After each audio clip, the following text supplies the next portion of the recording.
Salary lecture 2 और जो पहले 2 लेक्चर होते हैं ना, पहले 2 या 3 जनरली, वो अबाउट बेसिक्स डील कर रहे होते हैं और पूरे चैप्टर में मुझे क्या पढ़ना है। कल का जो मेरा पहला पॉइंट था वो क्या था कि कोई भी इनकम अगर मैं चाहूं कि टैक्सेबल एज सैलरी हो, उसके लिए जरूरी है क्या? Employer versus employ. ये बात आपको बताता है बेटा सेक्शन 15। कल नंबर नहीं डाला तो नंबर डाल लो एक बार के लिए। कल नंबर आपने नहीं लिखा था। ये बात आपको बोलता है सेक्शन 15 कि वंस ये फैक्ट स्टेब्लिश हो जाए कि सामने वाला बंदा एम्प्लॉयर है और एक बंदा एम्प्लॉई है, than anything received from the employer will be treated like salary. Will be treated like salary. ये मेरा कल का पहला पॉइंट था सर। कल का मेरा दूसरा पॉइंट क्या था? कुछ चीजें ऐसी होंगी जिसमें सैलरी की झलक मिलेगी, लाइक एमपी एमएलए की सैलरी, लाइक पार्टनर्स की सैलरी, लेकिन सर वो सैलरी नहीं होती। रीजन बिंग वो मेरे एम्प्लॉयर नहीं है, मेरी फर्म मेरा एम्प्लॉयर नहीं है। एक बात, सरकार कोई एमपी एमएलए की एम्प्लॉयर नहीं है, तो एमपी एमएलए के लिए वो क्या बन जाता है? Income other.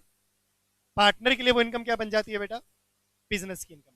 पार्टनर्स के लिए बिजनेस और एमपी एमएलए के लिए वो क्या बन जाती है? Income from other source. ठीक है ना? आपके स्टडी मेट में एक एग्जांपल है, आपके स्टडी मेट में एग्जांपल है कि कोई actress say Deepika Padukone is employed with Chopra Films. वो काम कर रही है under Chopra Films at a salary of ₹1 crore per month. At a salary of ₹1 crore per month. और इनफैक्ट होता क्या है, उस चोपड़ा फिल्म के पास बहुत सारे प्रोड्यूसर्स डायरेक्टर आते हैं फिल्म बनवाने के लिए, ठीक है ना? और वहां पर एक्टिंग या परफॉर्म कौन कर रही है? दीपिका पादुकोण। वो अलग अलग प्रोड्यूसर चोपड़ा फिल्म को पैसे दे रहे हैं और चोपड़ा फिल्म उसमें से ₹1 करोड़ पर मंथ किसको दे देते हैं भाई? दीपिका पादुकोण को। तो इसका मतलब ऐसे केसेस में एम्प्लॉयर और एम्प्लॉई वाला रिलेशनशिप क्या हो रहा है? स्टेब्लिश हो रहा है कि भाई I am hired ₹1 crore per month, उसके बाद आप देखो कितनी फिल्में आ रही हैं, नहीं आ रही, क्या होना है क्या नहीं होना। और अपोजिट उसी एग्जाम्पल को मैं ऐसा बोल दूं कि भाई कोई चोपड़ा फिल्म उन्हें सैलरी नहीं दे रहा है, बल्कि वो अलग अलग प्रोड्यूसर्स अलग अलग फिल्मों में एक्ट करवा रहे हैं और सीधा डायरेक्टली दे पे टू द दीपिका पादुकोण। इसका मतलब फिर मैं क्या कहूंगा कि वो सैलरीड पर्सन नहीं है, वो उसका बिजनेस है या उसका प्रोफेशन है कि फिल्मों में काम करना है और प्रेस्क्राइब्ड फीस मैंने वहां से लेनी है। तो कॉमन सेंस का एग्जाम्पल था कि विद इन कॉमन सेंस दायरे में रह के आपको समझ आ जाएगा ये एम्प्लॉयमेंट था या ये अपनी कोई प्रोफेशनल असाइनमेंट थी। तो जनरल मतलब जो हो सकता था एम्प्लॉयर का, वही एक एम्प्लॉयर का मतलब मुझे वहां से लेना है। इसका एक नोट डाल सकता हूं, ये एम्प्लॉयमेंट फुल टाइम है या पार्ट टाइम है, does not matter. Full time है या पार्ट टाइम है, डज नॉट मैटर। फिर अब मैं अगर 2 कोचिंग सेंटर में पढ़ा रहा हूं, दोनों से सैलरी ले रहा हूं, तो फिर इट डज नॉट मैटर कि मैं यहाँ फुल टाइम काम कर रहा हूं या मैं यहाँ पर पार्ट टाइम काम कर रहा हूं। दोनों ही सेंटर से जो सैलरी मिल रही है it's taxable as salary, provided income देने वाला मेरा एम्प्लॉयर हो। हमारी कोई प्रोफेशनल डीलिंग नहीं है। एक सिंपल सा है कि जी इतना टाइम आऊंगा, इतने पैसे मैं आप लोगों से ले लूंगा। ठीक, आज के लेक्चर को प्रोसीड करते हैं बेटा। कल के लेक्चर का एक बेसिक फंडामेंटल था टैक्सेबल इवेंट। इसका मतलब ड्यू और receive, which ever is early. इसने 2 बातें एक साथ बोली सर कि salary is taxable on due basis, salary is taxable on due basis, लेकिन जो एडवांस सैलरी है, advance salary is taxable on received basis. जो ड्यू हो गया वो तो टैक्सेबल होगा ही होगा, जो रिसीव हो गया एडवांस में वो भी टैक्सेबल हो जाएगा सर। कल का मेरा तीसरा कंसेप्ट था, इसके अंदर एक एक्सेप्शन थी, like bonus. Bonus is taxable on cash basis या रिसीव्ड बेसिस। बोनस मिलेगा तो इनकम मानने का, जब तक नहीं मिलेगा जब तक इनकम नहीं मानने का। जिस साल मिलेगा उसी साल की क्या बन जाएगी? इनकम। जाते वक्त आपने देखा सैलरी का ड्यू होना generally at the end of the month या फिर नेक्स्ट मंथ की पहली तारीख, नेक्स्ट मंथ की पहली तारीख। और ऐसे केसेस में मेरा सेशन थोड़ा सा चेंज हो जाता है। लाइक यहां पर हुआ था मेरा April to March, April 25 to Feb March, sorry April 25 to March 26, March 26। और यहां पर क्या होगा, यहां पर होगा मार्च 25 से फेब 26। ये वाला पॉइंट कल किसी किसी स्टूडेंट को समझ नहीं आया था। एक बार लगता है हम ना भी ऐसा ही चाहें यार अच्छे से आ गया हो ना पूरी क्लास को, तो ही आप अगली चीज की तरफ जाएं। इसीलिए मैं कल की बात अभी तक थोड़ी सी डिस्कस कर रहा हूँ। तो अगर अभी भी लगता है किसी को सर ये मतलब नहीं समझ आया यार कि क्या हो गया, तो आप वापिस से पूछ सकते हो,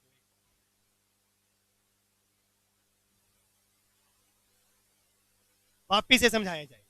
देख, हमें क्या लेना है, हमारा प्रीवियस ईयर है 1 अप्रैल 25 से 31 मार्च 26। What is my taxable event इस ड्यूरेशन में, इस ड्यूरेशन में जो भी सैलरी ड्यू हुई है या जो भी सैलरी रिसीव हुई है वो आपके काम की। मैंने कहा ना ड्यू और receive which ever is early, कौन से टाइम पीरियड में, 1 अप्रैल 25 से 31 मार्च 2026। अब लेटर से मेरी सैलरी अगले महीने की 7 तारीख को ड्यू होती है, जरूरी नहीं कि वो एक को ही हो, 7 को भी हो सकती है, वो 5 को भी हो सकती है, मतलब अगले महीने हो रही है। तो होगा क्या, जो ये तेरा मार्च 2026 है, जो ये तेरा मार्च 2026 है, इसकी सैलरी कब ड्यू होएगी सर, इसकी सैलरी करंट ईयर का जो तेरा सेशन है उसके कहीं बाहर जाके क्या होएगी, उसके कहीं बाहर जाके क्या होएगी। तो इसका मतलब मार्च 2026 की सैलरी तूने काम मार्च में किया, लेकिन वो ड्यू कब होएगी, अप्रैल में, रिसीव्ड कब होएगी वो, अप्रैल में। तो क्या प्रीवियस ईयर 25-26 में इट शुड बी टैक्सेबल, तो आंसर इज नो। क्यों सर, ये इस टाइम पे ना तो ड्यू हो रही ना तो रिसीव हो रही। आपका टैक्सेबल इवेंट क्या है, इस सेशन में या तो ड्यू हो जाए या तो रिसीव हो जाए। तो इसीलिए मार्च 2026 धोखा दे गया, अगले साल में चला गया। फिर इसका मतलब अगर ये मार्च 2026 धोखा दे गया तो इसके बाहर वाला जो मार्च था 2025 वो कब आ जाएगा सर, वो अप्रैल 25 में आ जाएगा। और अप्रैल 25 फिर विद इन माई सेशन आ जाएगा sir, April 25 within my session आ जाएगा। ये रेड कलर वहां से दिखाई दे रहा होगा पीछे तक, ठीक है, चलो फिर ठीक है। तो इसका मतलब मेरा सेशन बदल गया सर, मुझे सैलरी तो कौन सी लेनी है, यहां से यहां की ही लेनी है, लेकिन इस अप्रैल में पिछले वाला मार्च आ गया और मेरे वाला मार्च अगले सेशन में चला गया, तो इसीलिए मेरा सेशन एक महीने क्या चला गया, शिफ्ट हो गया, मार्च से लेके फरवरी। अदरवाइज तो क्या होता है अप्रैल से लेके मार्च, अदरवाइज कैलेंडर यानी फाइनेंशियल क्या होता है अप्रैल से लेके। तो शायद मैसेज क्लियर है कि ऐसा मैंने क्यों किया। हाँ जी,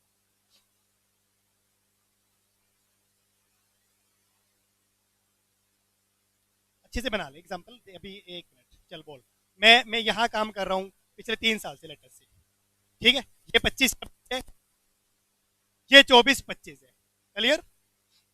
चल अब बोल 24-25 में क्या था, 24-25 में at the end of the same month था। तो इसका ये मानना है भाई सर ये वाली जो सैलरी आपकी 24-25 वाली वो 24-25 में टैक्सेबल हो गई, क्लियर है। 25-26 से एम्प्लॉयर ने टर्म चेंज कर दिया कि भैया आज से 30 अप्रैल को मत आना, काइंडली 1 मई को आना, 1 मई को आना। तो होगा क्या सर, अब यहां वाला जो अप्रैल है वो 1 मई, तो ये सेशन मेरा फिर कहां से जाएगा, बाय डिफॉल्ट अप्रैल 2025 से फेब 2025, 11 महीने लेनी पड़ेगी। इससे देखो रूल क्या है, बस आप एक बात सोच लो, आपका जो सेशन है 1 अप्रैल 25 से 31 मार्च 26, इसके बीच में चीज क्या होनी चाहिए, या तो ड्यू या तो रिसीव। और रिसीव्ड भी वो जो पहले टैक्सेबल नहीं हुई है, मान लो जो पहले ड्यू हो चुकी है वो तो रिसीव्ड भी हो जाएगी, उस बात का तो कोई मतलब नहीं है।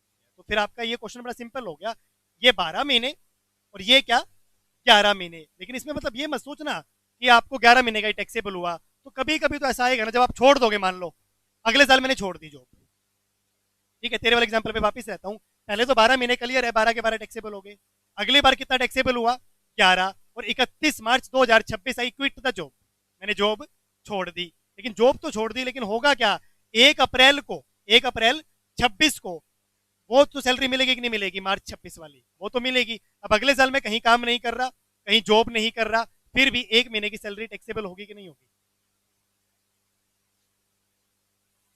अरे ठीक है, जब आपको ड्यू हो रही है उस टाइम तक तो था ना, तो उसके बाद की बात है। अब मान के चलो मेरा एम्प्लॉयर आज काम करवा के 6 महीने बाद सैलरी ड्यू करेगा, तो 6 महीने बाद ही टैक्सेबल होगी वो। लेकिन मैं ये थोड़ी कहूंगा कि आज मेरा कोई एम्प्लॉयर नहीं है, बात ये उस टाइम की हो रही है जब वो आपका एम्प्लॉयर था, बाद में मिलने से कोई फर्क थोड़ी ना पड़ता। घर वाली बात थी आपकी, 2018 में घर था, किराया डूबा था, 2025 में मिल गया, 2025 में भी घर नहीं है, तो मैं ये थोड़ी ना कहूंगा कि 2025 में तो घर ही नहीं है। तो इसका मतलब ये एक महीना कब चला जाएगा आपका, 26-27 में चला जाएगा। कुल मिला के 24 महीने आपने काम किया, तो 24 महीने पे टैक्स देना ही पड़ेगा। बस एक टाइम की एडजस्टमेंट हो सकती है कि एक आधा महीना आगे पीछे हो जाए। बोलो जी, क्लियर और नॉट क्लियर? कल के लेक्चर तक आपको लगता है कि सर कोई और पॉइंट है हमें जो पूछना चाहिए? नहीं, आज का लेक्चर ना अपने आप में इंपॉर्टेंट है, इंटरेस्टिंग है, तो थोड़ा सा कनेक्ट करेंगे अच्छे तरीके से। नेक्स्ट कंसेप्ट पे आ जाओ बेटा,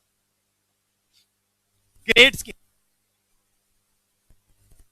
प्रैक्टिकल चैप्टर क्वेश्चन है बेटा आज का टोटल आपका, ठीक है? थ्योरी में जनरली मैं कई बार बोर हो जाता हूँ, तो टोटली प्रैक्टिकली ओरिएंटेड कंसेप्ट रहेगा। लेक्चर नंबर 2 मैंने लिखा था लेक्चर की स्टार्टिंग में, तो मैं इसको बाय डिफॉल्ट एक टारगेट लेक्चर 13 टेंटेटिव टारगेट है कि अपने को लेक्चर 13 तक ये चैप्टर क्या करना है, ओवर। कोई जिद्दी नहीं है, लेकिन 3 भी ऊपर चले जाएंगे तो चले जाएंगे, और 20 भी हो गए तो 20 भी हो गए। तो लेक्चर नंबर 2 है मेरा ये, ग्रेड स्किल्स। समझना, मैंने यहाँ ज्वाइन किया, ठीक, तो बात हुई, तिलक सर ने कहा कि सर आप ना इस ग्रेड स्केल पे काम करोगे मेरे पास। इवन तो मैंने उससे पहले कभी सैलरी पे काम नहीं किया, तो मुझे थोड़ा समझ भी नहीं आया। मैंने कहा ठीक है, ओके है सर। मैंने कहा बाद में घर जाके गूगल कर लूंगा इस बात का मतलब क्या है। भी कई बार ना बेइज्जती हो जाती है, सर वो क्या होता है ग्रेड स्केल? तो ठीक है, वट वाज ग्रेड स्केल? 40,000, 4,000, 52,000, 5,000, 72,000 और 6।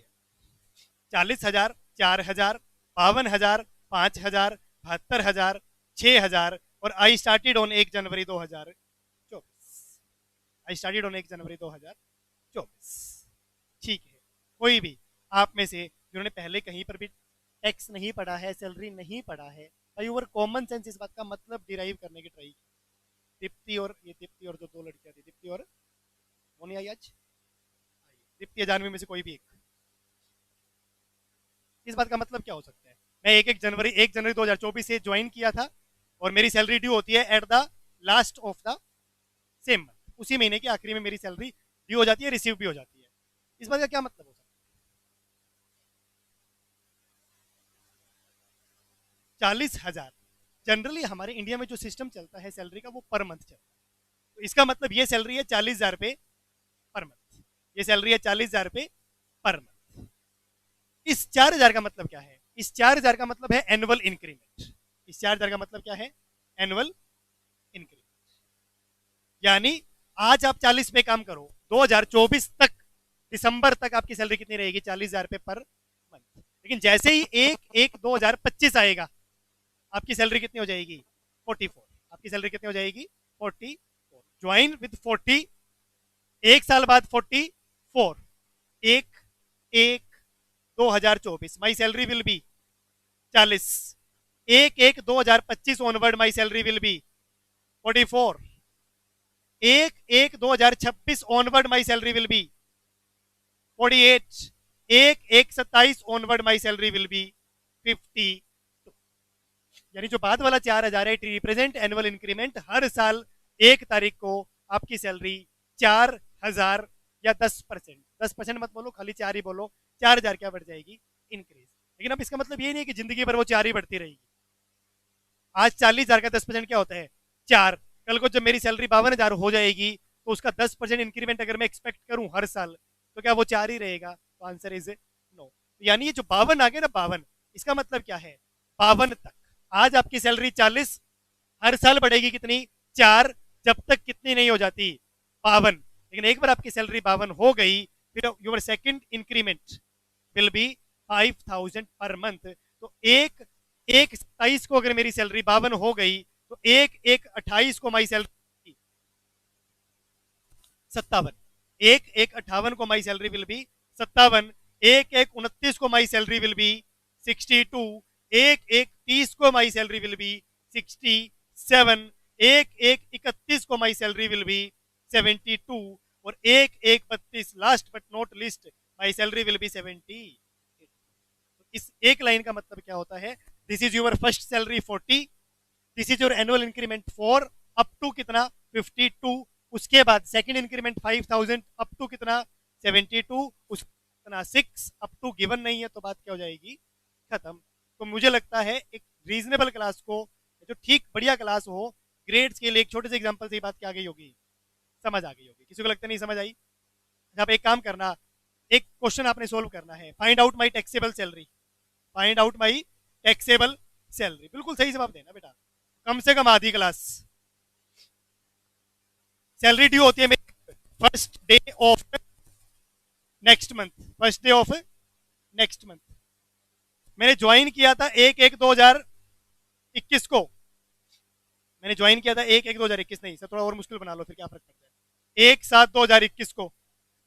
इट इज सैलरी ऑफ 53, 59, 475, बस। Find out taxable salary for the previous year 2025-26। वैसे हाँ, साल, एनुअल, एनुअल इंक्रीमेंट है, जिस दिन आप ज्वाइन करोगे उसी दिन से annual. This increment will took place on 1/7/2022। वैसे तो मेरा फर्ज बनता था पहले मैं क्वेश्चन कराऊं, लेकिन मुझे आप लोगों पे विश्वास थोड़ा ज्यादा हो चुका है आजकल, तो इसलिए तुम करो। सर करवा ही दो ना, ट्राई बाई योर सेल्फ। दो बातें बेटा, मैंने मेरे आलस को, मेरे काम करने हैं बेटा। सबसे पहले तो डिटरमाइन करो आप कौन से महीने की सैलरी लोगे, आप कौन से 12 महीने की सैलरी लोगे। मैं कौन से 12 महीने की सैलरी लूंगा सर, मैं सैलरी लूंगा मार्च 2025 से फेब 2026। सबसे पहले तो कल वाली बात का मतलब यही था सर, कि कौन से 12 महीने ऐसे हैं जो मेरे सेशन में ड्यू या रिसीव होंगे, दैट इज मार्च 2025 से फेब 2026। अब इसकी आप लिस्ट बना लो, और लिस्ट बनाने के लिए ना मैं थोड़ा ऐसा भी काम कर सकता हूँ। 1/21 को सैलरी कितनी थी, 50, अगर मैं थोड़ा शॉर्टकट ले लूं तो 1/7/2024 को मेरी थी 59। क्या ये बात समझ पाओगे? हाँ, मैंने 22 नहीं लिखा, 23 नहीं लिखा, तो क्या हो गया, लिखता तो क्या होता है, 1/7/22 को 53, 1/7/23 को 56, और 1/7/24 को 59। चलो 1/7/25 को सैलरी कितनी हो जाएगी, 63। 1/7/26 को सैलरी कितनी हो जाएगी, 67। ज्यादा दूर मत जाओ, क्योंकि आपको क्या चाहिए, आपको चाहिए मार्च 2025 से फरवरी 2026। आपकी सैलरी चेंज हो रही है 2025 में, जुलाई से चेंज हो रही है, मार्च की, अप्रैल की, मई की और जून की, 2025 के ये 4 महीने। और आपकी सैलरी क्या थी बोलो, 59। रिपीट करता हूं, पहला स्टेप देखो, मार्च 25 से फेब 26 चाहिए, ये बात ओके है? यस। क्या ये 1/7/21 24 25 26 वाली लिस्ट ओके है? हाँ, ये लिस्ट भी ओके है। फिर क्या बच गया बोलो, मार्च 2025 की मेरी सैलरी कितनी थी, ये बता दो इस लिस्ट को देख के। मार्च 2025 की मेरी सैलरी कितनी थी, 59 थी सर। क्यों, जुलाई से 63 हुई है, जुलाई से क्या हुई है, 63। तो मार्च में क्या थी फिर, इसका मतलब 59। अप्रैल में भी कितनी थी, 59। जून में भी कितनी थी, 59। जुलाई में भी कितनी थी, 59। तो 59 वाले कितने महीने हो गए, 4। अब कौन से महीने रह गए अपने, जुलाई, अगस्त, सितंबर, अक्टूबर, नवंबर, दिसंबर, जनवरी और फरवरी, 8 महीने। 8 महीने के लिए मेरी सैलरी क्या चलेगी बोलो, 63। क्या इसका आंसर 740 आ रहा है भाई? That is my answer, that is my answer, 7,40,000।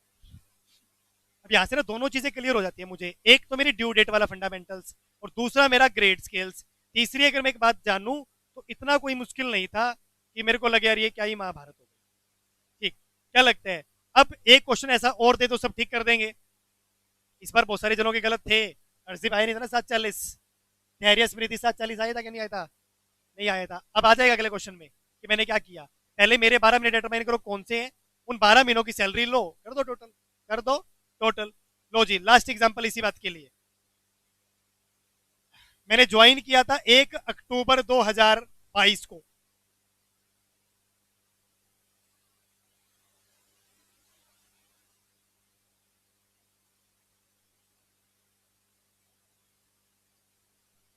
'86। Salary due होती है same month last date, same month last date. और आपको आपका पी वाई पता है बेटा, वो बार बार लिखने की जरूरत भी ना पड़े। P Y 25-26, find out taxable salary, find out taxable salary.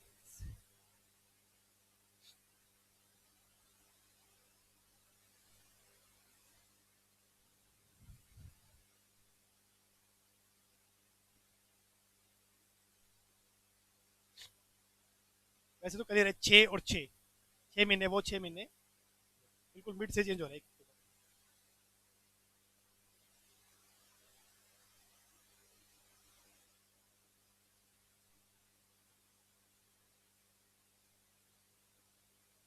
Rahul का कुछ और ही आ गया इस बार।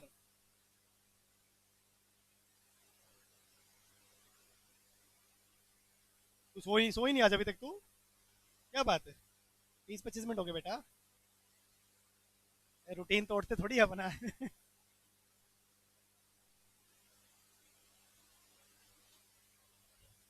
मैं आंसर 7:56।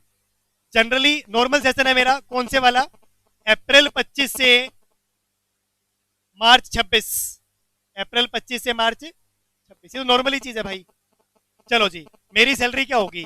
1 अक्टूबर 22 को 50, 1 अक्टूबर 24 को 60, 1 अक्टूबर 24 को कितना? 60, 1 अक्टूबर 25 को कितना? 66। चलो मुझे 25-26 चाहिए, तो 6 महीने कौन से वाले हो गए बेटा?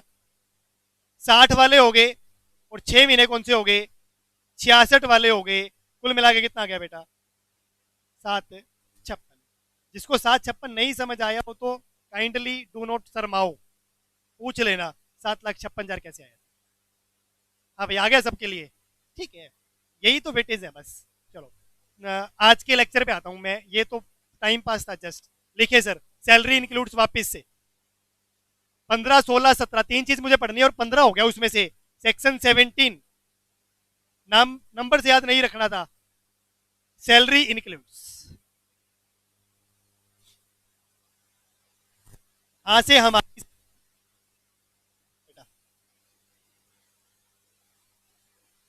यहां से हमारी सैलरी क्या होती है?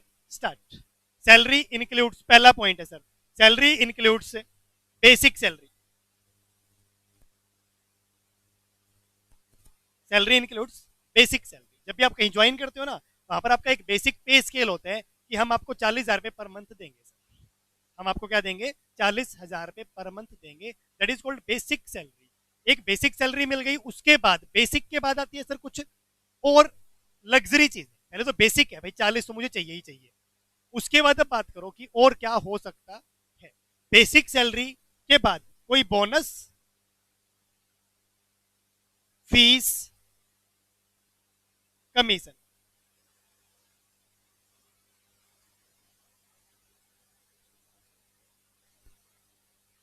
तो salary includes basic salary plus कोई बोनस प्लस कोई फीस प्लस कोई कमीशन। ये तीनों ना सिमिलर सिमिलर से ही वर्ड है, बोनस, फीस और कमीशन।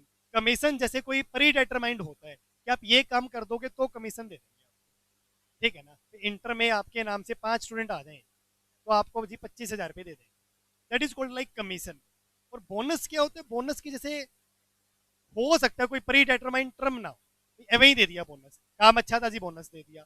ठीक, बोनस की भी कोई टर्म हो सकती है कि इतने स्टूडेंट हो जाएंगे तो जी आपको ये सैलरी तो दे ही देंगे, प्लस आपको इतना क्या दे देंगे? बोनस भी। तो मोर और लेस तीनों जो टर्म्स है, bonus, fees, commission, are similar. उसके बाद पॉइंट नंबर 5 लिखिए। पॉइंट नंबर 5,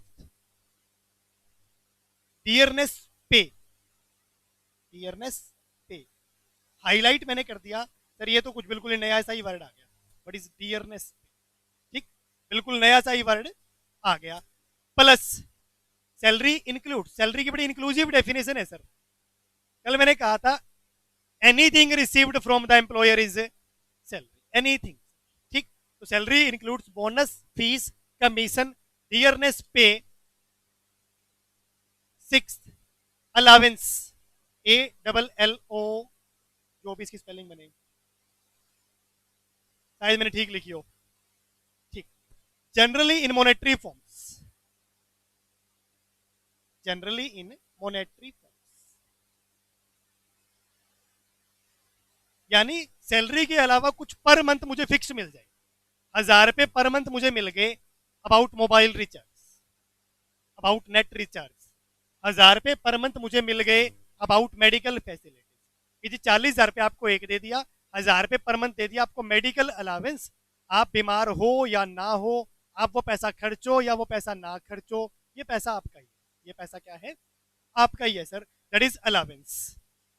अलावेंस के बाद आते हैं परक्यूजिट्स, पर्क्स जिसको बेसिकली आप बोल सकते हैं perquisites, generally in kind form या इन फैसिलिटी फॉर्म,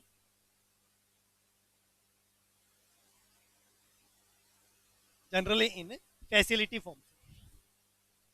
यानी मैं इन 7 चीजों को ना 3 पार्ट में डिवाइड कर सकता हूं। Part number 1 bonus, fees, commission, basic, ये ऐसे ही गिवन रहेगा आपको कि राम की बेसिक सैलरी है 20,000 रुपये महीना। राम की बेसिक सैलरी कितनी है? 20,000 रुपये महीना। मैंने कहा जी कितने हो गए, बोलो 240। राम को बोनस नहीं मिलेगा, राम को फीस नहीं मिलेगी, राम को एक कमीशन मिलेगा कितना? 60,000 रुपये महीना। चैप्टर देखना, ये मेरा क्वेश्चन मुझे पेपर में ऐसे ही करना है। वो बोलता जाएगा ये मिला, ये मिला, ये मिला, ये मिला, और आप एक लिस्ट बनाते जाएंगे, और लास्ट में उस लिस्ट का मैं टोटल करके बोल दूंगा कि देखो जी this is the salary of the Ram. तो बोनस, फीस, कमीशन, ये एक चीज है सर अलावेंस। ये डियरनेस पे भी अलावेंस ही होता है, लेकिन ये लगभग हर क्वेश्चन में होता है, इसलिए मैंने इसको अलग लिख दिया। डियरनेस पे और allowance, something is received in the form of money per month basis पे, पर मंथ बेसिस पे। लंच अलावेंस मिल गया, टिफिन अलावेंस मिल गया, मेडिकल मिल गया, सर्वेंट अलावेंस मिल गया, मैं कुछ भी नाम रख सकता हूँ, है तो सैलरी, है तो क्या वो सैलरी। परक्यूजिट्स, परक्यूजिट्स हो गया सर इन फैसिलिटी फॉर्म, इन फैसिलिटी फॉर्म, लाइक मुझे घर मिल गया, कार, सर्वेंट, टूर, ईटीसी, तो ईटीसी, तो ये भी तो सैलरी का ही पार्ट है ना। मेरे को एक सैलरी मिल रही है 6 लाख रुपए साल की, प्लस रहने के लिए घर मिला हुआ है फ्री में, रहने के लिए घर मिला हुआ है फ्री में। तो हमें क्या करना पड़ेगा, हमें उस घर की वैल्यूएशन करनी पड़ेगी कि भाई वो घर जो मिला हुआ है वो भी तो सैलरी पैकेज का ही तो पार्ट है। तो दैट इज कॉल्ड परक्यूजिट्स। तो अलावेंस और परक्यूजिट्स ये मेरा चैप्टर है भाई। अगर मुझे ये दोनों चीजें समझ आ जाएं आने वाले 5 दिन में, 6 दिन में, कि भाई ये कौन कौन से हैं, कितने टाइप के हैं, क्यों मिलते हैं, एग्जम्प्ट करूं कि टैक्सेबल करूं, अपोजिट, ये फैसिलिटी कितनी है सर, कैसे उनका वैल्यूएशन होगा, कितना टैक्सेबल होगा, ये 2 चीजें अगर मेरे को समझ आ जाती है तो ऑलमोस्ट हम सैलरी के एंडिंग पॉइंट पे पहुंच जाएंगे। और सैलरी का एंडिंग पॉइंट है आपका रिटायरमेंट बेनिफिट। सैलरी का एंडिंग पॉइंट आपका होता है बेटा retirement benefit. Retirement benefit, retirement benefit, जब आप रिटायर होके जा रहे हो तो कभी आपने सुना होगा किसी को ग्रेचुटी का पैसा मिल रहा है, किसी को पीएफ का पैसा मिल रहा है, किसी को लीव का पैसा मिल रहा है, वो 5-6 देरा रिटायरमेंट बेनिफिट, वो सब मुझे मिलेंगे, तब जाके आप यहाँ से क्या हो जाएंगे बेटा, रिटायर हो जाएंगे। तो यानी ये सारी चीजें अगर मैं जोड़ दूं, सैलरी कितनी मिली है, बोनस, फीस, कमीशन कितना मिला है, सारे अलावेंसेस कितने मिले हैं, सारी परक्यूजिट्स कितनी मिली है, सारे रिटायरमेंट बेनिफिट कितने मिले हैं, इन सब का अगर मैं टोटल कर दूं तो आ जाएगी मेरी ग्रोस सैलरी, आ जाएगी मेरी ग्रोस सैलरी। इस फर्म से इस साल में मुझे ग्रोस बेसिस पे इतनी सैलरी मिली। लेटर से मैं बोलता हूं 20 लाख, लेटर से मैं बोलता हूं कितना, 20 लाख, और उस 20 लाख में से कुछ माइनस हो जाएंगी डिडक्शंस, कुछ माइनस हो जाएंगी क्या, हर एक चैप्टर अपनी कुछ डिडक्शन रखता है, हर एक चैप्टर अपनी कुछ डिडक्शन रखता है। लाइक हाउस प्रॉपर्टी ने रखी थी 30%, सैलरी वाला भी रखता है, चाहे थोड़ी रखूंगा, ज्यादा नहीं रख सकता मैं, तो माइनस कर दूं अगर वो डिडक्शन, फॉर एग्जाम्पल 1 लाख, मेरी नेट टैक्सेबल सैलरी आ जाएगी कितनी, नेट टैक्सेबल सैलरी आ जाएगा कितना बेटा, 19। कल कुमकुम ने क्वेश्चन पूछा था सर, किसी किसी क्वेश्चन में तो वो इंटरेस्ट माइनस कर देते हैं 10,000, किसी किसी क्वेश्चन में नहीं करता। दोनों बातों का मतलब एक ही है। अगर मैं कहूंगा find out gross salary of Ram, तो आप डिडक्शन माइनस नहीं करोगे। If I say find out taxable salary of Ram, तो फिर आप डिडक्शन भी क्या करोगे, माइनस करोगे, तब जाके क्या आ जाएगा, नेट टैक्सेबल सैलरी। यानी इस लिस्ट को मैं 4 पार्ट में डिवाइड कर सकता हूं अब, allowance, perquisites, retirement benefit, deductions, allowance, perquisites, retirement benefit और डिडक्शंस। ये 4 टॉपिक्स होते ही ये लिस्ट अपने आप बन जाएगी। अलावेंस से पहले का जो पार्ट था, अलावेंस से पहले का जो पार्ट था, यानी ये वाला सर, ये वाला, इसमें कुछ समझना नहीं है, कुछ बताना नहीं है, वो मुझे कहेगा Ram is working in ABC limited at a monthly salary of 20,000 रुपए पर मंथ, तो मैं उठा के क्या लिख दूंगा बेटा, 2,40,000। तो ये एक लिस्ट है जो अब से आपको अराउंड 100 क्वेश्चन, अराउंड कितने क्वेश्चन, 100, 87 तो पुरानी PDF में थी, 5-7 क्वेश्चन में और ऐड कर रहा हूँ बढ़िया वाले, तो कुल मिला के अराउंड 100 क्वेश्चन हो जाएंगे। 100 टाइम्स आपको ये लिस्ट बनानी है, उसके बाद स्कोप नहीं बचेगा कि मैं कोई चीज़ क्या करूँ, गलत करूँ। तो यहाँ से मैं मेरे जो सैलरी 4 पिलर के ऊपर टिका हुआ है, अलावेंस पहला, उसी को डील कर रहा हूँ आज के लेक्चर में। क्या सर आज की आज हो ही जाएगा एक में? शायद हाँ शायद ना, मौके की बात है। लिखो सर,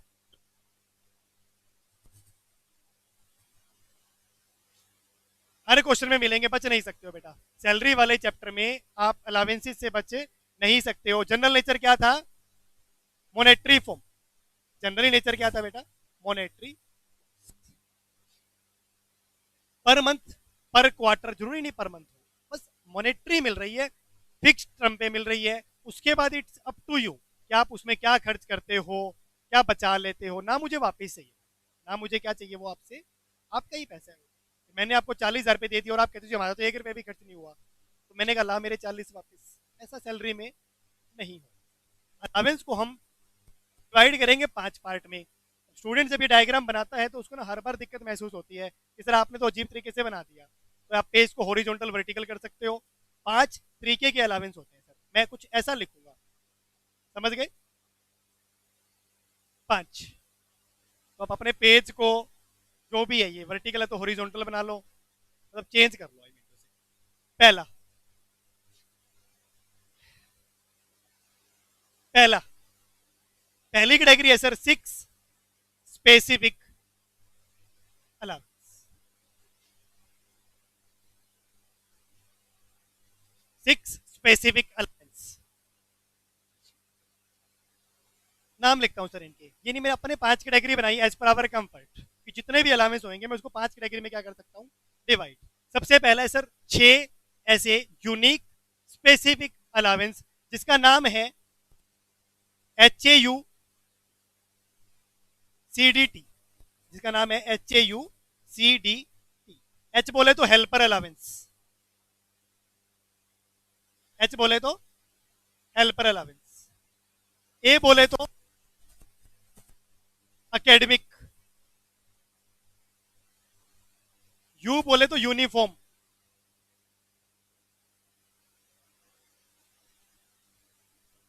सी बोले तो या कन्वेंस। याद हो जाएंगे, सबको याद हो जाते हैं, आज तक किसी को दिक्कत है नहीं आई है। डी बोले तो डेली, और लास्ट टी बोले तो ट्रेवल।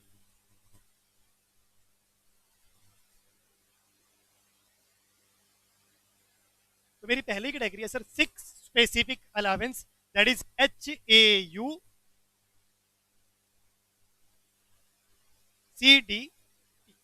ठीक, helper, academic, uniform, conveyance, daily और ट्रेवलिंग।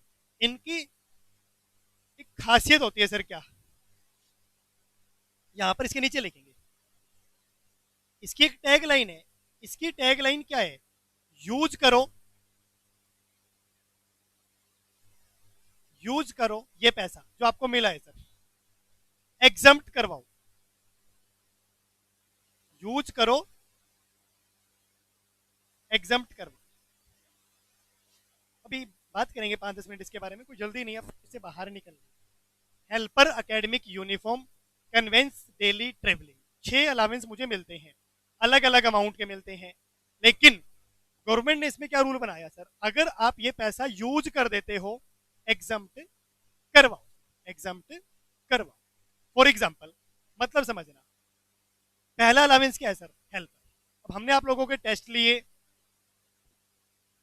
टेस्ट चेक होके नहीं मिल रहे हैं, रूटीन में नहीं मिल रहे हैं, कम मिल रहे हैं, रूटीन में नहीं मिल रहे हैं, कम मिल रहे हैं। तिलक सर ने कहा कि सर आप एक काम करो, ये 4,000 रुपए पर मंथ लो, हेल्पर अलावेंस। आप ये 4,000 रुपये आपने ले लिए, आप किसी से टेस्ट चेक करवा, आप किसी से टेस्ट चेक करवा। पहले मेरे को जो टाइम नहीं मिलता था बेटा, पहले मेरे को जो टाइम नहीं मिलता था, अब जैसे ही मेरे को 4,000 रुपये पर मंथ मिलते हैं बेटा, अब रात को जाग के टेस्ट चेक कर लेते हैं, कोई भी जुड़ी काम हो आप छोड़ देते हैं बेटा। लेकिन टेस्ट चेक करना क्या बन जाती है अपनी, एक प्रायोरिटी बन जाती है। तो मतलब यूज करो या ना करो ये तो आपके ऊपर है, लेकिन अकेडमी ने आपको ये 4,000 रुपये पर मंथ क्यों दिए हैं कि ये लो जी 4,000 रुपये पर मंथ, किसी स्टूडेंट से चेक करवा लो, वाइफ से चेक करवा लो, सिस्टर से चेक करवा लो, ब्रदर से चेक करवा लो, या खुद चेक कर लो। लेकिन आज के बाद जो टेस्ट है ना, वो with in 4 day, with in 5 days maximum student को क्या मिलना चाहिए सर? वापस मिलना चाहिए। ठीक, अब मान लो मुझे 4,000 रुपये पर मंथ मिले और मैंने एक आर्टिकल को रख लिया अपने ऑफिस से कि भाई तुझे 4,000 रुपये पर मंथ दूंगा, तो यार जितने भी टेस्ट मेरे होते हैं, वैसे तो आप लेते ही बहुत कम है, 5, 6, 7, 8 जितने भी हो महीने में, तो चेक करके दे दियो। That is called helper allowance. क्यों मिला लिखना मत चाहे बहुत ज्यादा। हेल्पर मुझे क्यों मिला? सो दैट मुझे हेल्प हो सके, मैं किसी को हेल्पर रख लूँ। अकेडमिक, क्या लगता है अकेडमिक क्यों मिला होगा sir? Academic allowance, academic allowance मिलता है सर बेसिकली कि सर आप टेक्स्ट अच्छा नहीं पढ़ा रहे हो, आप एक काम करो, किसी पॉपुलर टीचर की पेन ड्राइव क्लासेस ले लो, वहां से रट्टा मार के आओ, यहाँ आके गा दो। मैं कही कुमकुम कोई डाउट पूछ लेगी, 2-4 दिन की होल्ड पे डाल देना, अपने आप ही भूल जाएगी पहली बात तो वो, नहीं तो आप सर्च कर लेना, नहीं तो आप सर्च कर लेना। मैंने कहा ये ठीक है सर, ऐसा कर करके मैं थोड़ा टीचर ही बन गया बेटा। फोन आ गया सर का, क्या बात करते हो? That is called academic. अपनी इंग्लिश स्पीकिंग स्किल्स इंप्रूव करनी हो, हैंड राइटिंग इंप्रूव करनी हो, नॉलेज इंप्रूव करनी हो, तो मुझे क्या मिलेगा बेटा? Academic allowance. यूनिफॉर्म, ठीक है, यूनिफॉर्म अलाउंस क्या होगा सर? अगर टीचर की यहाँ यूनिफॉर्म्स लगी हुई है, हमें साल के 24,000 में मिल जाते हैं कि सर यूनिफॉर्म सिलवा लिया करो, वो एक अलग बात है। क्या आप 6 साल से एक ही यूनिफॉर्म पहन के आ रहे हैं, जाते ही पहले तो उसको धोएंगे बेटा, सुखाएंगे, सुबह तक सूख जाएगी, पहन के आ जाएंगे, वो तो अपने ऊपर है। लेकिन अब हमें यहाँ आना डेली उसी पर्टिकुलर यूनिफॉर्म में है sir, that is called uniform. तो इन तीनों को ना ज्यादा लिखने की जरूरत नहीं थी। हेल्पर क्यों मिला, एकेडमिक क्यों मिला, यूनिफॉर्म क्यों मिला, इन तीनों का मतलब समझो कैसे। टैगलाइन लिख लिया आपने, यूज करो और एग्जाम्प्ट कराओ। थोड़ा सा मतलब कहां पर लिखोगे, मतलब बाद में लिखते हैं, पहले मैं इसकी सारी इंपॉर्टेंट ऑब्जर्वेशन लिखवा। ठीक, एक, अब समझने की बात करना। मेरे को मिला है हेल्पर 4,000, मैंने एक्चुअली खर्च कर दिया 3,000। एक्चुअली खर्च कितना है बेटा? 3,000 रुपये पर मंथ। क्या होगा? मुझे हेल्पर अलावेंस मिलता है 4,000 पर मंथ, एक्चुअली स्पेंडिंग 3,000 रुपये पर मंथ। तो what should be my answer? Taxable कितना होना चाहिए? 1,000 रुपये महीना या साल का कितना? 12,000। क्वेश्चन ऊपर वाली लिस्ट में कैसे जाएगा मैं आपको वो बताऊं। क्वेश्चन ऐसे आएगा इस लिस्ट में, ये जो आपने लिखा था ना अलावेंस, मैं यहां लिखूंगा कि मिले कितने हैं मुझे? 48। मिले कितने हैं? 48। उसमें से एग्जम्प्ट कितने हैं? 36। और टैक्सेबल वाली लिस्ट में बाहर आउटर कॉलम में क्या आ जाएगा बोलो? 12। तो मेरा काम क्या है इस चैप्टर में? मेरा काम इस चैप्टर में 12,000 रुपये ढूंढना।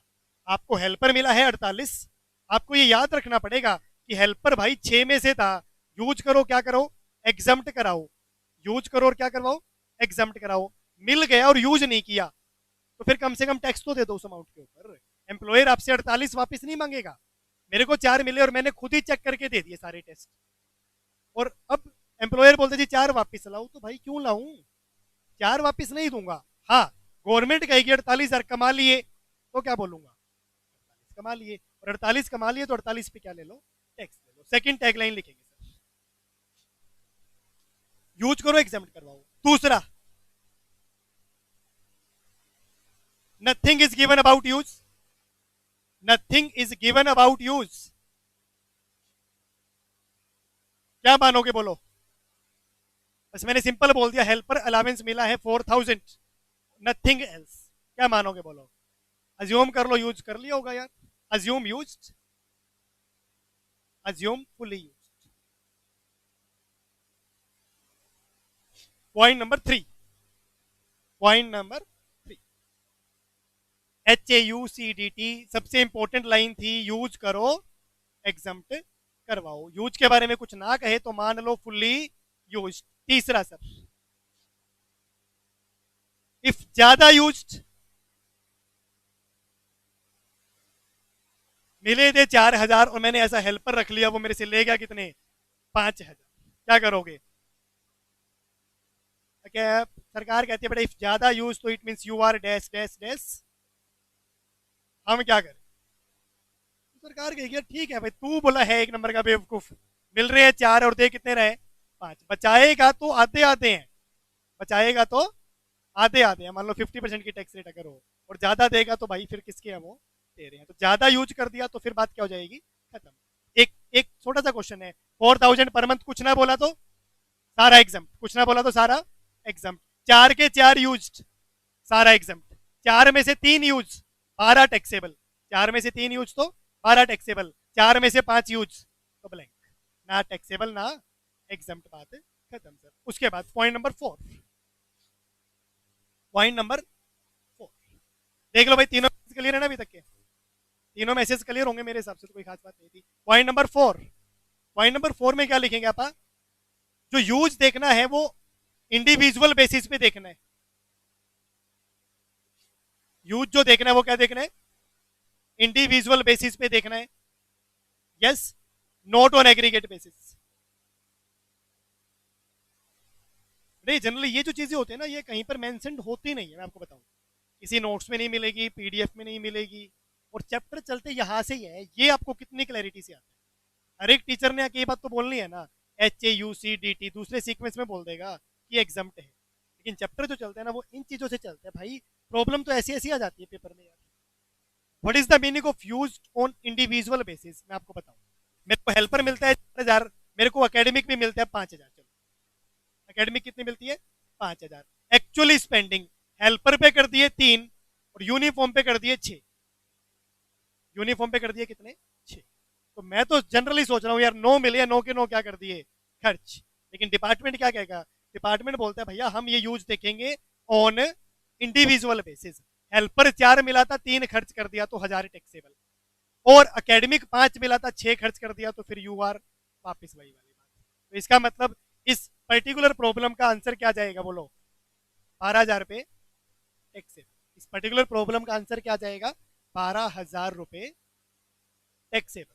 क्यों, हेल्पर वाला टैक्सेबल हो जाएगा 12, एकेडमिक वाला क्या हो जाएगा, फुल्ली एग्जाम्प्ट हो जाएगा, बिकॉज आपने ऑलरेडी क्या खर्च कर रखे हैं बेटा, ज्यादा पैसे खर्च कर रखे। तो ये मेरा चौथा पॉइंट था कि जो यूज देखना है वो इंडिविजुअल बेसिस पे देखना है, not on aggregate basis. Point number 5, meaning. Point number 5 क्या, मीनिंग। मीनिंग जब लिखो तो हेल्पर का लिखने की जरूरत नहीं है, कॉमन मतलब है कि मुझे कोई हेल्पर चाहिए था, वर्कर चाहिए था टेस्ट बनाने के लिए, चेक करने के लिए और कामों के लिए, हेल्पर नहीं लिखना है, एकेडमिक नहीं लिखना है और यूनिफॉर्म नहीं लिखना है। एकेडमिक का दूसरा नाम हो सकता है कई बार रिसर्च, एकेडमिक का दूसरा नाम क्या हो सकता है कई बार रिसर्च, ये मैं लिख सकता हूं, यहां पर भी लिख सकता हूं एकेडमिक, दूसरा नाम क्या हो सकता है बेटा इसका, रिसर्च, रिसर्च अलावेंस, एक ही बात है। डेली कन्वेंस ट्रेवलिंग,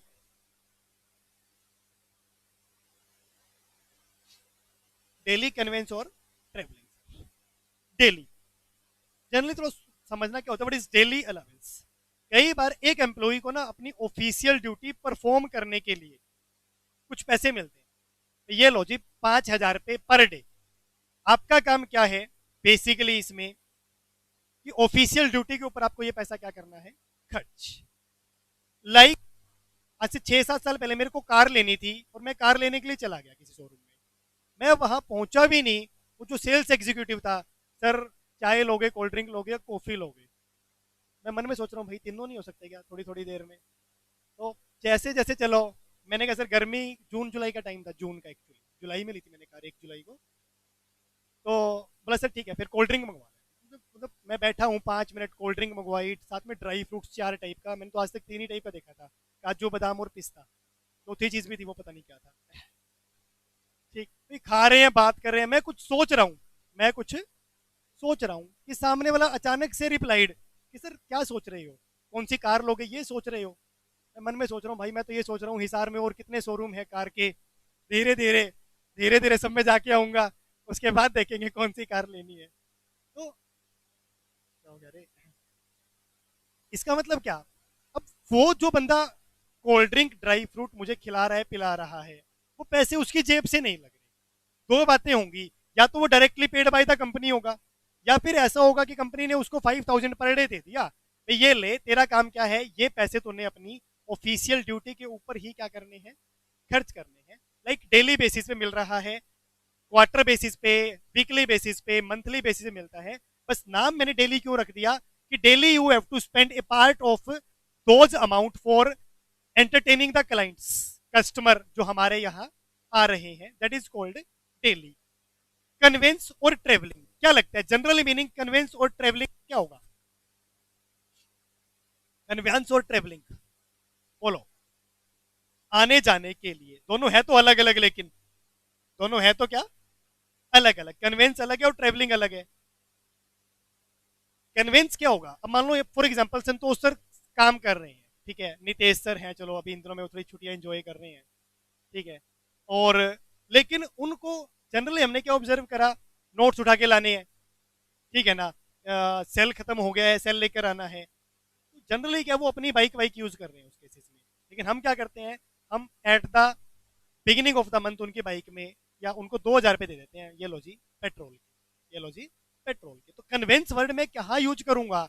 जब मैं अपना ऑफिशियल काम कर रहा हूं with in the same city, तो मैं क्या यूज करूंगा? कन्वेंस। और एक होता है ट्रेवल। ट्रेवल के अब एक सेमिनार फॉर एग्जाम्पल रोहतक में सर ने मेरे को भेज दिया कि सर आप अपनी कार से चले जाओ, 2 घंटे लगेंगे, वापस आ जाना। मैंने कहा सर वो बात तो ठीक है, लेकिन पेट्रोल आप डलवा देना कार में। उन्होंने कहा सर ये लो 2,000 रुपये, आप जानो पेट्रोल डलेगा या खाना खाना है आपने या जो भी करना है। तो ये तीन चीजें ना मोर और लेस सिमिलर सिमिलर है, आप लिखें इसके अंदर, कन्वेंस के अंदर लिखें सेम सिटी ऑफिस के काम, सेम सिटी ऑफिस के काम करने के लिए जो पैसा मिलता है उसको बोलते हैं कन्वेंस अलाउंस। सेम सिटी में ऑफिस के काम करने के लिए जो पैसा मिलेगा उसको बोलेंगे आप convince allowance. Travelling, another city में, अनदर सिटी में जाके, अनदर सिटी में जाके ऑफिस के काम करने के लिए, आने जाने के लिए जो पैसा मिल रहा है, ये दोनों पैसा आने जाने के लिए ही मिल रहा है। कन्वेंस में यूज कर रहा हूं with in same city, like Nitesh sir जो लोकल काम कर रहे होते हैं। और ट्रेवलिंग में क्या काम कर रहा हूं, एक मार्केटिंग की टीम है अपनी, आपको भी पता है, आप में से भी बहुत लोग बेटा उस बात का शिकार है। ये 6 के 6 में ना ऑफिस के काम ज्यादा है, मेरा कोई पर्सनल काम नहीं। हेल्पर मिला है तो ऑफिस के कामों के लिए, एकेडमिक मिला है ऑफिस के कामों के लिए, यूनिफॉर्म मिली है ऑफिस के कामों के लिए। कन्वेंस ट्रेवलिंग हो रही है ऑफिस के कामों से, डेली वाला पैसा मिल रहा है ऑफिस के कामों से। ऑफिस के काम का पैसा मुझे मिला, ऑफिस के काम में खर्च कर दिया, बोलो मैं टैक्स किस बात का दूंगा उसके ऊपर? बिल्कुल भी नहीं देंगे सर। तो आपने डेली का मतलब और लिखना है, to perform official duties, to perform official duty. आज तक किसी बैच में तो मतलब लिखवाया नहीं था, मैंने कहा चलो इसमें लिखवा देते हैं, पता नहीं क्यों क्या है। बस मतलब यार 50-60 बच्चे बैठे हुए हैं सामने, उस बात को समझो। अकेडमी का ये हाईएस्ट सी इंटर का बैच है, तो हमारे भी तो फर्ज बनते हैं ना, रिवॉर्ड पैसे ज्यादा नहीं मिलेंगे बेटा इस बैच। देख फिर सम अप, मैं कमीशन लेता हूँ बेटा। अरे सुनो, ये जो 6 अलावेंस है ना, HAUCDT, हमेशा आपको याद रखना है बेटा। यूज करो एग्जाम कराओ, यूज के बारे में नहीं कहोगे तो मान लूंगा fully use.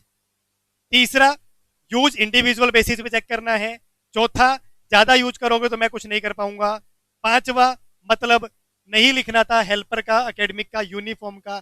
Convince same city, travelling दूसरी सिटी। और daily to perform official duty. Academic का दूसरा नाम क्या हो सकता है? रिसर्च। एकेडमिक का दूसरा नाम क्या हो सकता है? रिसर्च। मैं ना 4 या 5 जैसे अपन चैप्टर स्टार्ट करेंगे, सॉरी क्वेश्चन स्टार्ट करेंगे ना इसके, ऐसा चाहिए यार कि उसमें डाउट ही ना आए यार। 100 क्वेश्चन ना बोला सर हो गए 2-4 दिन में, कुछ और मैं याद करूं, मुझे कुछ इसमें लिखवाना चाहिए ना रे। पता है गलती से किसी पुराने बैच वाले ने तुम्हारी नोटबुक ले ली ना बेटा, वो हमें छोड़ेंगे नहीं फिर कि सर हमारे साथ धोखा करते थे, इसका मतलब बुझो। फंडामेंटल्स क्लियर है मेरा। पहला टॉपिक क्या? That is 6 specific allowance. 10-15 minute और पढ़ना है, 2 मिनट का ब्रेक चाहो तो मिल सकता है। 2 मिनट का ब्रेक ले लो, पानी वानी पी लो, फिर पढ़ लेंगे। ये लो जी, क्लियर है पहला फंडामेंटल्स। दूसरे पे आ जाओ भाई। देखो मैं आपको वही कह रहा था, मैं तो अपने स्पेस को somehow I will manage, ठीक है ना? तुम कैसे करोगे? सेकंड, क्या? बात तो तेरी ये भी ठीक है। दो सर, फुल्ली टैक्सेबल अलाउंस।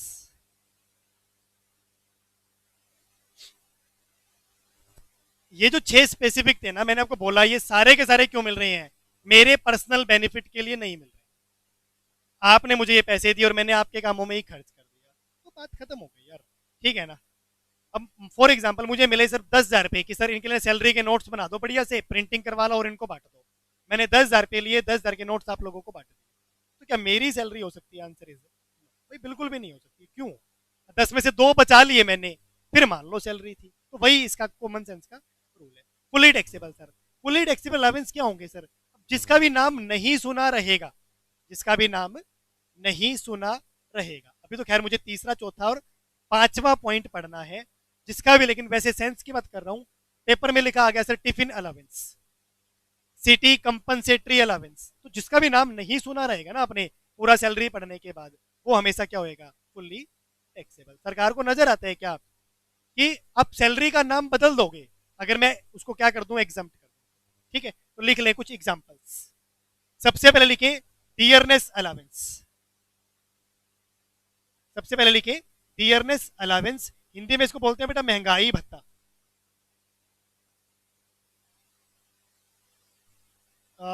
मैं एक नोट लिखवाता हूं इसके बाद, और वो ऑल इंपॉर्टेंट नोट है, ऑल इंपॉर्टेंट नोट, ठीक है। डियरनेस भत्ता यानी महंगाई भत्ता, बात एक ही है, ट्रीटमेंट लेकिन अलग अलग होता है, मैं बताऊं कैसे। सिटी कंपनसेटरी, सिटी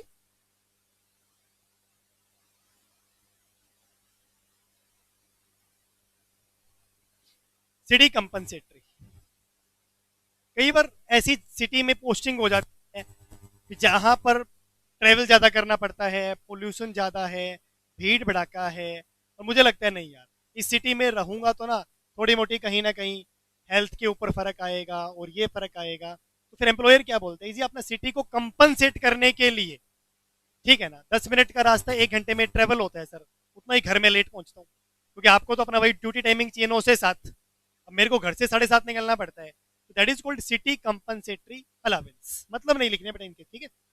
उसके बाद मैं कुछ भी लिख सकता हूं यहां, लंच, मेडिकल,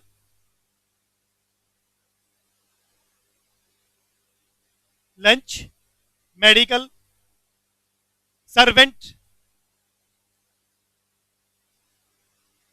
अब आप खर्च करो या ना करो मुझे ज्यादा फर्क नहीं पड़ता है, मैंने आपको साल में 5,000 रुपये महीना दे दिया कि भाई बीमार हो जाओ तो इलाज करवा लेना। अब पहली बात तो आप बीमार ही नहीं हुए, बीमार हुए तो अपन इलाज ही नहीं करवाया, हो जाएगा भला ठीक, क्या ही हो गया, अब 7 दिनों से बीमार चल रहा हूं मैं, लेकिन इलाज क्यों कराए भला, हो जाएगा क्या, with the passage of time हो जाएगा, किसको फर्क पड़ रहा है? तुम्हें पड़ रहा है, कम पढ़ा लूंगा थोड़ा सा। तो समझो, इन चीजों की स्पेंडिंग, इन चीजों की स्पेंडिंग डज नॉट मैटर। आपको मेडिकल अलावेंस मिल गया, सरकार इसे क्या कर देगी? टैक्सेबल। तुम बीमार हो या ना हो, खर्च करो या ना करो, कम करो या ज्यादा करो, यानी use does not matter, use does not matter. मैं चाहूं तो ऐसे ऐसे 2-4 नाम और लिख सकता हूं, लेकिन जब एक ही बात हो गई कि जिसका नाम नहीं सुना रहेगा, टेलीफोन अलावेंस, ये मैं याद करके ना वही लिखने की ट्राई कर रहा हूं जिसका आपके पेपर में आने का कोई 1-आधा% चांस हो। Lunch, medical, servant, telephone, city compensatory, और एक मैंने लिखा क्या बेटा? डियरनेस अलाउंस, यानी हर एक साल जो महंगाई बढ़ जाती है उसको कोप करने के लिए हम आपको बेसिक सैलरी तो दे ही रहे हैं, प्लस कुछ एक्स्ट्रा पैसे दे रहे हैं महंगाई के नाम। ये मेरा दूसरा पॉइंट था। दूसरे पॉइंट के बाद एक इंपॉर्टेंट टर्म निकल कर आती है, डीए। डीए बनाओ एक छोटा सा वर्किंग नोट, जैसे भी आप बनाओ वो आप जानो। हाँ मैं यही यही दिक्कत आती है बस। अब तो ये तो ठीक है, इसमें बन जाएगा तो डी बस। मुझे नहीं पता, ये मेरी प्रॉब्लम नहीं है बेटा, है बस 4 लाइन और। डियरनेस, पे, प्यार से बोलते हैं डीपी, ऑब्लिक डियरनेस अलावेंस।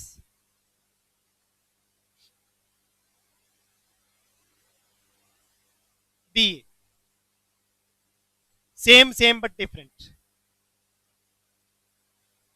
अभी उसने पूछा था ये सर अलग है कि एक है, क्या मतलब सर इस बात का? ये पूरा सैलरी इसके अराउंड में ही उलझा रहता है। हम वो काम ऐसा करते ही नहीं यार कि भाई चीजें उलझी रहे बस, लोग थोड़ा सुलझ जाए तो फिर आसान हो जाता है यार, सीधी सी बात। तो बस आज अपने को वही काम करना है यार कि भाई उलझा उलझा सा नहीं रहना है। ठीक, क्या मतलब है सर? अब पहले तो एक अमाउंट से समझो उस बात को। अमाउंट से क्या है, मान लो मेरी बेसिक सैलरी है 40,000 रुपये पर मंथ, और मैंने लिख दिया मेरा डीए है 10,000 रुपये पर मंथ। मेरा डीए है 10,000 रुपये पर मंथ, ठीक है। हर महीने मुझे कितने मिल जाते हैं? 50। हर महीने मुझे बस, और कुछ भी नहीं है, और कोई फैसिलिटी नहीं है, और कोई अलावेंस नहीं है, नथिंग एल्स। तो मुझे कितने मिल गए सर हर महीने? 50। अब उसने वर्ड यूज किया डीए, उसने वर्ड यूज किया डीए, चाहे वो डीपी वर्ड यूज कर ले, एक बात मुझे मिलेंगे तो कितने? 50। आप उस बात को डीए बोल के दो, आप उस बात को डीपी बोल के दो, लेकिन आपने 10 तो देने ही पड़ेंगे। और तो के 10 है टू कोप विद महंगाई, महंगाई से कोप करने के लिए आपको क्या मिले हैं? ये 10,000। तो पहले तो डीए और डीपी एक ही मुझे नजर आया अभी तक, एक बारी आपको 10 मिलेंगे। बस हो सकता है मैंने आपको ये बोला ये लो जी आपका डीए 10, हो सकता है मैंने आपको ये बोला ये लो जी आपका डीपी 10। तो दोनों बातों में कुछ तो फर्क होगा ना सर, अगर आप एक बार डीए बोल रहे हो और एक बार डीपी बोल रहे हो, तो अमाउंट एक ही मिलेगा 10,000 सर। ठीक। अब डीए क्या होता है सर? आपको मिल गया, आपके रिटायरमेंट बेनिफिट में काउंट नहीं होगा। It is your retirement benefit. आप एक बात देखो, कभी आपने सुना हो कि एक बंदा रिटायर हुआ है और उसको रिटायरमेंट में बहुत सारा पैसा मिला है? सुनिए कभी ये बात। मैं कई साल पुरानी बात है, पड़ोस में एक अंकल होते थे, रिटायर हो गए, और पता चला उनके घर में सेलिब्रेशन है। नहीं यार ये सटिया गए क्या, एक तो नौकरी हाथ से गई, एक ऊपर से पैसे आने बंद हो गए, ऊपर से कह रहे खुल्लम खुल्ला पार्टी चलेगी। ठीक है ना? तो बाद में थोड़ा जैसे बड़े हो गए ना, फिर समझ आया कि भाई उनको ना बहुत सारे लमसम पैसे मिले हैं, और वो उसमें से कुछ पैसा खर्च कर देंगे तो क्या हो गया। ठीक। अब जो आपका रिटायरमेंट बेनिफिट काउंट होता है, वो या तो 40,000 के अकॉर्डिंग काउंट होगा, या तो वो किसके अकॉर्डिंग काउंट होगा कि आपकी सैलरी 40 थी, उसके हिसाब से मैं काउंटिंग करता हूं कि आपको कितने रुपए मिलने चाहिए, या फिर वो काउंट होगा किसके अकॉर्डिंग? अकॉर्डिंग टू 50, कि आपकी सैलरी हर मंथ कितनी थी? 50, और 50 के अकॉर्डिंग मैं आपका रिटायरमेंट बेनिफिट क्या करूंगा? काउंट। तो आपने यहां पर पहला नोट क्या लिखना है? DP, counted in retirement benefit.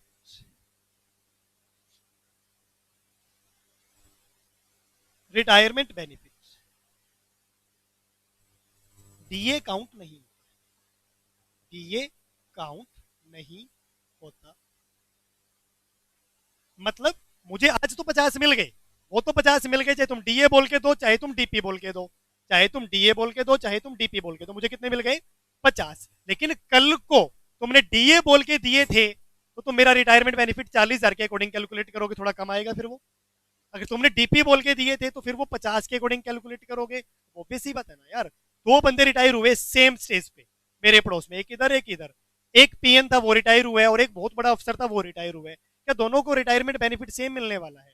Answer is no sir. तो डिपेंड करेगा ना, उनकी सैलरी के अकॉर्डिंग ही मिलता है रिटायरमेंट बेनिफिट। तो बस इस बात का मतलब समझ जाओ कि मेरा रिटायरमेंट बेनिफिट अगर 50 के अकॉर्डिंग काउंट होगा तो ये डीपी है, फिर इसका मतलब ये क्या है? डीपी। और मेरा रिटायरमेंट बेनिफिट अगर 40 के अकॉर्डिंग काउंट होगा तो ये क्या है सर? डीए। और फिर दूसरी बात आती है, सर मुझे क्या फर्क पड़ रहा है? डीए भी टैक्सेबल है और डीपी भी क्या है? टैक्सेबल है। इस लिस्ट में अगर मैं ये लिख दूं, क्या लिस्ट थी अपनी? अपनी लिस्ट थी ये वाली, डी पी या डीए। यहां पर मैं लिख डियरनेस अलावेंस ओब्लिक डियरनेस पे। मेरे लिए बात क्या है दोनों सर? सेम, दोनों के दोनों क्या है? फुल्ली टैक्सेबल है सर। फिर कहीं ना कहीं फर्क आएगा। आप एक और नोट डालें साथ में, मैं आपको बताऊंगा क्या। डीए डीपी कब बन जाता है? कब बन जाता? इसके 3 पॉइंट है, ए बी सी, तीनों लिखो और फरी करो। यानी अब याद रखो बेटा, कभी कभी आपको डीपी की जरूरत पड़ेगी इस चैप्टर में, कहीं कहीं मुझे डीपी की जरूरत पड़ेगी, तो मैं आपको ये बता रहा हूं कि आपको मिला हुआ डीए कब कब डीपी माना जाता है। तो point number 1, when given in the name of DP, when given in the name of DP. अगर वो डीपी के नाम से ही गिवन है तो आप उसको क्या मानोगे? डीपी। अगर वो डीपी के नाम से ही गिवन है तो आप उसको क्या मानोगे? डीपी। एक कंडीशन, जिस क्वेश्चन में वो खुद ही कह दे मेरी सैलरी है 40 और मेरा डीपी है 10, तो इसका मतलब वो क्या है? डीपी। इसका मतलब वो क्या है? डीपी। दूसरा समझना, मैंने कहा मेरा डीए है 10, तो इसको क्या मानोगे? डीए। मैंने कहा नहीं भाई मेरा डीपी है 10, तो इसको क्या मानोगे? डीपी। सॉरी, इसको क्या मानोगे? डीपी। डीए लिखा है तो डीए मानो, डीपी लिखा है तो डीपी मानो, सर बात है खत्म। दूसरा सर, मैंने लिखा मेरा डीए है 10,000, मैंने इसमें आपको ये लिख दिया DA enter into the retirement benefit.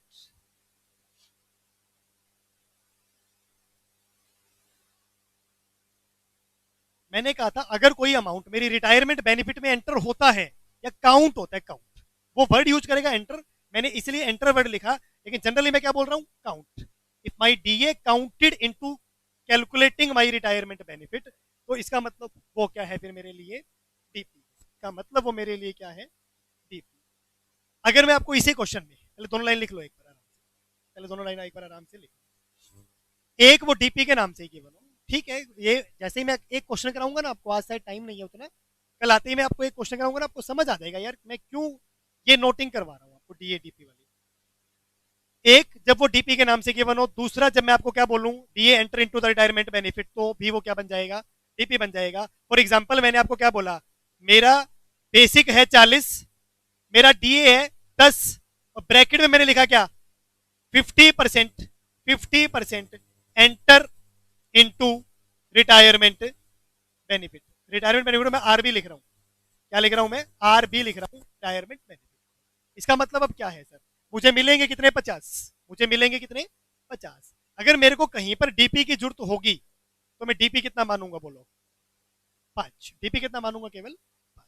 यानी मेरी रिटायरमेंट बेनिफिट 40 प्लस 5 कहां से कंसीडर होंगी? 45 से कंसीडर होंगी। अगर मैंने बोला कि तुम डीपी ले लो 10, तो वो डीपी है। मैंने बोला कि तुम डीए ले लो 10, तो वो डीए है। लेकिन मैंने बोला कि तुम डीए ले लो 10, लेकिन it will counted into retirement benefit, तो इसका मतलब फिर वो क्या है? डीपी ही है। इसका मतलब वो क्या है फिर? डीपी ही है। तो मैं डीपी बनाने के लिए क्या करूंगा? आपको रिटायरमेंट बेनिफिट में कंसीडर करूंगा। तो अब नाम लिखने से कुछ नहीं हो जाएगा। आपने नाम लिखा डीए, आपने नाम में तो क्या लिखा? डीए, लेकिन करेक्टरिस्टिक्स कौन सी डाल दी आपने? डीपी वाली, 100% enter into the retirement benefit. तो चाहे आपने डीए बोला, लेकिन जहां जहां पर मुझे डीपी की जरूरत होगी, I will count this, I will count this. अब बात ये है सर, क्यों तो डीपी की जरूरत पड़ती होगी और क्यों नहीं पड़ती होगी, अभी आपके लिए थोड़ा सा रहस्य ही है ये। तो अभी मेरे पास टाइम उतना ही था आज के लिए। तीसरा और लिख दो,